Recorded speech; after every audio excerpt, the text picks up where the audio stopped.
Prefacio. Hace mucho, mucho tiempo, en los buenos viejos tiempos antes de que el país y el servicio fueran al garete, el tío John comandaba un regimiento de dragones pesados. Acaba de escribirme. ¿Cómo es pregunta, que no podemos enterarnos de las hazañas de la caballería? Cuando han estado comprometidos en algunas de las batallas más grandes de la historia, esos dos jóvenes pillos míos escriben y dicen, le dimos una buena paliza al uno, o el uno nos dio una buena paliza. Esa es su forma gráfica de describir una gran victoria o una aplastante derrota. Y no puedo sacarles más detalles de ninguna manera, y todos los demás que conozco son igualmente reservados. Siempre has pretendido ser un poco escriba. Por supuesto, tu entrega es detestable, pero a veces hay algo de sentido común en tus sermones, y, cualquiera que sea la opinión del resto de la familia, siempre he creído, al igual que tu pobre madre, que los escribes tú mismo. Ahora que has estado con una brigada de caballería durante la época más emocionante de la guerra, ¿por qué no escribes un relato de su vida allí, un relato llano y sin adornos para los viejos zorros como yo que no pudimos salir, y aún más para los jóvenes que vienen detrás, para que, en años venideros, sepan qué tipo de vida llevaron sus predecesores en esos días gloriosos? Así escribió el tío John. Pero, a diferencia de los soldados de Wellington, tengo una cualidad suprema. Sé cuando estoy vencido. Sé que soy totalmente incapaz de realizar la tarea que él propone. Y sin embargo, la idea me fascina. Caballería. ¿Qué recuerdos despierta esa palabra? Oigo de nuevo el tintineo de las espuelas, el crujir de los frenos, el traqueteo de las largas columnas en los caminos empedrados. Imágenes oníricas de caballos y jinetes, batallas, campamentos y alojamientos se levantan y me emocionan de arriba abajo, a mí, el viejo párroco decrépito que nunca volverá a montar, sepultado en el corazón de un barrio miserable. Está bien, tío John, lo intentaré. Nunca se sabe lo que se puede hacer hasta que se intenta. Y si el resultado es solo una parodia de esa maravillosa camaradería que amaré intentar pintar con el pálido medio de las palabras, entonces la culpa y la vergüenza recaerán sobre tu cabeza. La caballería ha experimentado muchos altibajos en el favor público. Durante los días de la retirada de Mons, llevaron a cabo su papel adecuado con el espíritu y la minuciosidad que se esperaba de tropas regulares tan altamente entrenadas y con tan altas tradiciones. Durante el invierno de 1914, cuando una sola línea de héroes maltrechos era todo lo que se interponía entre nuestros hogares y los ejércitos de Alemania, la caballería, desmontada, desempeñó en esa delgada, inconquistable línea un papel muy valiente. Después de largos periodos, a veces de semanas, en las trincheras, no esperaban relevos, porque sabían que no había nadie para relevarlos. Cuando eran fuertemente atacados, no buscaban apoyos, porque sabían que no había nadie para apoyarlos.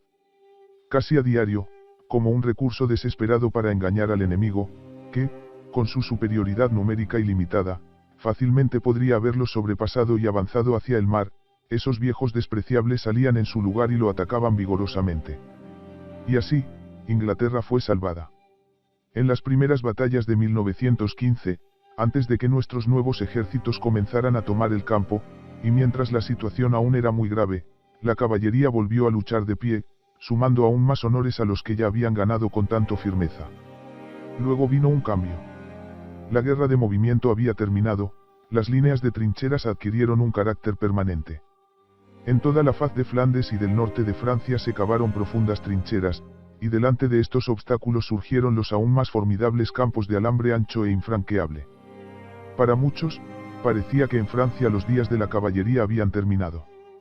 Pero el alto mando mantenía firmemente la esperanza de que, con una preparación cuidadosa, se pudiera abrir una brecha en el sistema frontal del enemigo, y que masas de caballería pudieran ser desplegadas para tomar puntos estratégicos más allá. Durante los 2 años siguientes se proyectaron 17 de tales esquemas de brecha, pero todos fueron infructuosos, ya sea porque en el día cero no se hizo la brecha necesaria, o, si se hizo la brecha, el enemigo no fue suficientemente confundido como para permitir el paso de la caballería. Gradualmente, la caballería comenzó a perder la fe. Empezaron a creer que su día nunca llegaría. Los espíritus más emprendedores intentaron pasarse a la infantería, al cuerpo de ametralladoras o a los tanques. Otros, más ambiciosos y menos emprendedores, intentaron pasar al Estado Mayor. Pero el alto mando, a pesar de todo desaliento, seguía tranquilo y firme en su opinión original, y solo permitía que muy pocos se fueran. Este fue un periodo humillante para la caballería. Los políticos pronunciaban discursos despectivos sobre ellos en el Parlamento. Escritores eminentes los ridiculizaban y difamaban en la prensa. Durante este tiempo, la caballería, cuando no estaba entrenando diligentemente para el próximo esquema de brecha, o cuando no estaba efectivamente empleado en un esquema de brecha, estaba cumpliendo su turno en las trincheras, o estaba proporcionando grandes grupos de trabajo y de excavación en la línea para aliviar a la infantería de esos arduos y odiosos deberes. Pero hacia finales de 1917, cuando los reclutas habían comenzado a aparecer en Francia, a un soldado a caballo le costaba pasar por un destacamento de infantería en la carretera sin ser saludado con vítores irónicos y abusos amargos. Luego vino la ofensiva de Cambrai del 20 de noviembre. Esto fue una revolución en la guerra de trincheras. Secreto, rápido y repentino fue nuestro golpe. Los tanques y la infantería lograron un éxito brillante. La caballería no logró avanzar y fue retirada a Fins. Unos días después vino el aplastante contraataque alemán. Nuestras fuerzas, exultantes por su espléndida victoria, se habían adelantado hacia un saliente peligroso que eran demasiado débiles para sostener. Fueron rechazados, en algunos lugares luchando con magnífica terquedad, en otros lugares sin luchar en absoluto. La situación era extremadamente grave.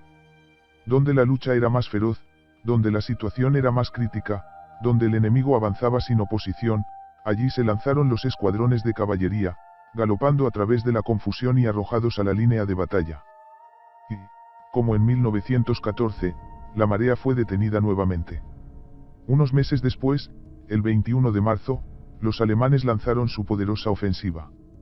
El flanco derecho del ejército británico tambaleó y se hundió bajo la oleada que se precipitaba, y siguió el episodio más oscuro y melancólico de toda la historia de la guerra. Cuando estalló la tormenta, nuestra caballería estaba en el extremo derecho de la línea, frente a St. Quentin. Durante 2 días y noches, esos soldados entrenados y probados libraron una constante y obstinada acción de retaguardia. Luego, mediante una hábil organización, en medio de todo el tumulto y la confusión del desastre, se llevaron los caballos de tiro a Pontoise, los hombres fueron retirados de la línea allí, y lo que quedaba de la caballería volvió a ser una fuerza móvil montada. El destino de París ahora pendía de un hilo. Las reservas de Foch estaban en movimiento, el quinto ejército británico casi había dejado de existir. Era imperativo detener el avance alemán hasta que los próximos cuerpos franceses tuvieran tiempo de desplegarse y formar su orden de batalla. Desde Pontoise, una larga columna de caballería partió hacia Noyon.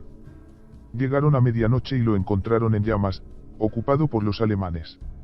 Antes del amanecer, avanzaron para negar al enemigo las alturas de Porquericourt. Durante todo ese día, una amarga batalla se libró alrededor del Bois de Cesarts, y por primera vez desde el comienzo de su ofensiva, el enemigo, en ese sector, no logró progresar. Cuando cayó la noche, aquellos jinetes desmontados, agotados por 5 días de lucha continua, perecieron por el frío mordiente, se cavaron trincheras en la línea que habían mantenido al final del día. A las 4 de la mañana, una división del Gran Cuerpo de Hierro francés los relevó en su línea, y el camino a París quedó bloqueado. Antes del amanecer, la columna, ahora no tan larga, estaba de nuevo en marcha, hacia Montdidier. Harapientos, sin dormir, con rostros enrojecidos, barbudos y demacrados, los hombres hambrientos y agotados espoleaban a sus caballos hambrientos y agotados.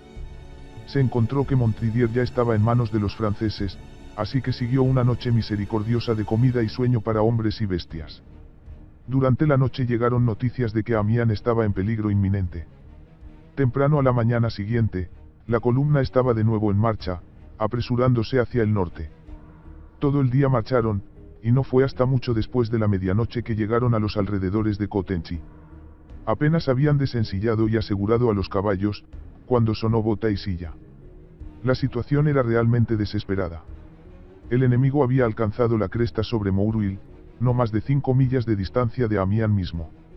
El ferrocarril París-Amiens estaba casi en su poder. Nuestra caballería se movió rápidamente a través del río Luce, galopó por las laderas orientales, barrió al enemigo desde los extremos de la cresta y procedió a contraatacar el Bois de Mouruil.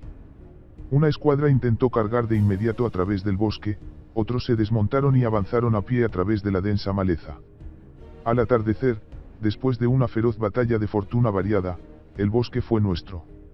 La infantería llegó y se hizo cargo de la línea, y la caballería se retiró para apoyar el valle abajo. Al día siguiente, el enemigo lanzó un ataque repentino y decidido. Nuestra línea se rompió. Los alemanes tomaron el bosque y comenzaron a avanzar por las laderas hacia Amiens. Una vez más, la caballería llegó al galope y se lanzó a la acción. Donde entraron en acción, allí permanecieron durante 2 días y medio. Nuestros restos fluyeron a través de ellos, con mirada opaca, vacíos, apáticos, moviéndose sin prisa y sin miedo, indiferentes por igual a la vida y a la muerte, irresistiblemente arrastrados por la marea que se retiraba. Solo el puñado de caballería mantuvo su posición, rechazando ataque tras ataque.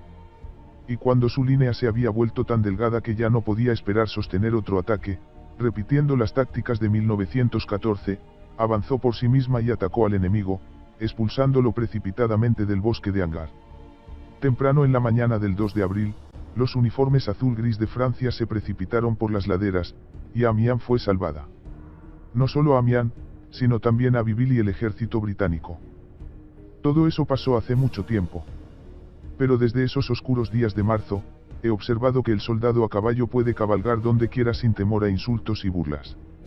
Sin embargo, el propósito de esta narrativa no es enaltecer en exceso las actuaciones ocasionales de la caballería, ni excusar sus numerosos fracasos y sus largos periodos de aparente inutilidad. Su objetivo es simplemente pintar en colores claros y fieles la vida y los sentimientos de ese pequeño cuerpo de jóvenes oficiales y otros rangos que conforman un escuadrón de caballería en el campo.